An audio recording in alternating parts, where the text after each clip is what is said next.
নমস্কার বন্ধুরা, আজ তৈরি করব আম গুড় বা গুড় আম দুটোই বলা যায়। আম ছোট ছোট টুকরো করে কেটে নিয়েছি, লবণ মাখিয়ে নিয়েছি।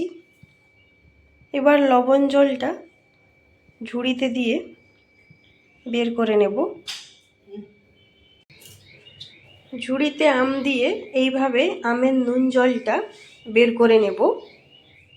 এবার আমের গায়ে ওই জলটা শুকিয়ে নেওয়ার জন্য কিছুক্ষণ রোদে দেব।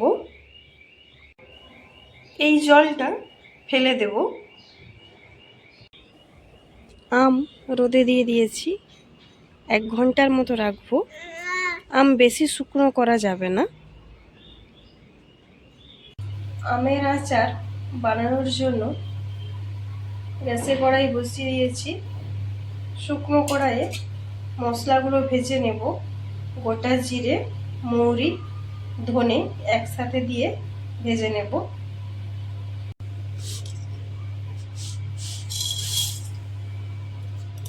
কড়াইয়ে দিয়ে দিয়েছি। এবার মশলাগুলো ভালো করে ভেজে নেব।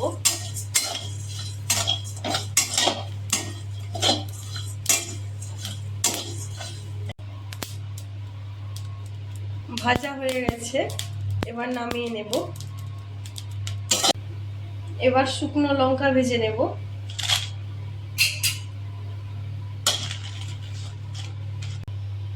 আমের আচার বানানোর জন্য কড়াইয়ে তেল দিয়ে দিচ্ছি। শুকনো লঙ্কা দিয়ে দিচ্ছি।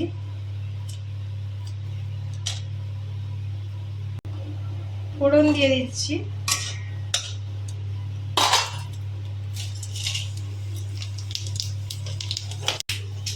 আম এই রকম শুকনো করেছি। এবার আমগুলো দিয়ে দেব। আম দিয়ে দিয়েছি, অল্প করে ভেজে নেব।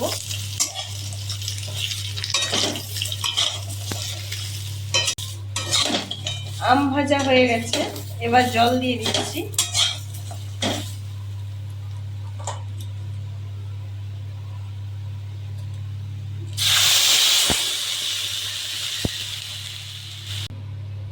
জল দিয়ে দিয়েছি, এবার জল ফুটে উঠবে, তখন চিনি দেব।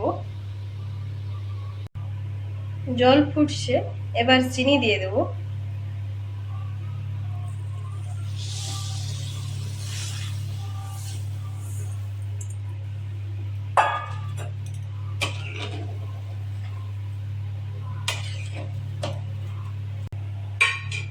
চিনি দিয়ে দিয়েছি, এবার লো ফ্লেমে ফুটাতে হবে।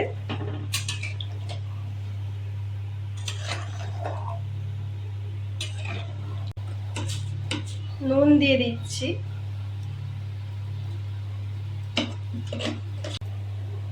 মশলা ভেজে নিয়েছি, এবার গুঁড়ো করে নেব। নাড়তে হবে এইভাবে, যেন না লেগে যায়।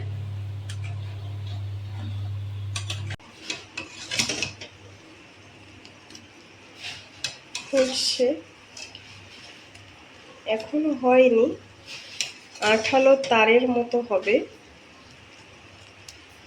এখানে আমি চিনি ব্যবহার করেছি, তোমরা গুড় ব্যবহারও করতে পারো।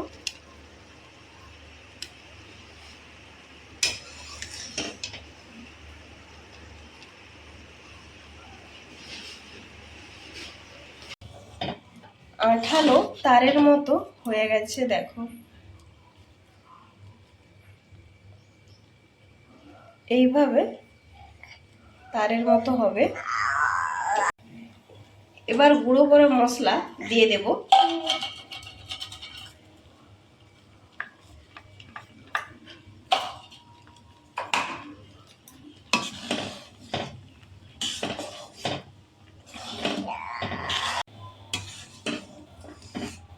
মশলা দিয়ে দিয়েছি, ফুটিয়ে নেব মশলা দিয়ে।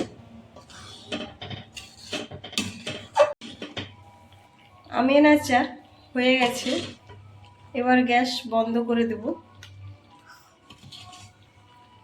এইভাবে একবার আমের আচার বানিয়ে দেখো, খেতে খুব ভালো লাগবে।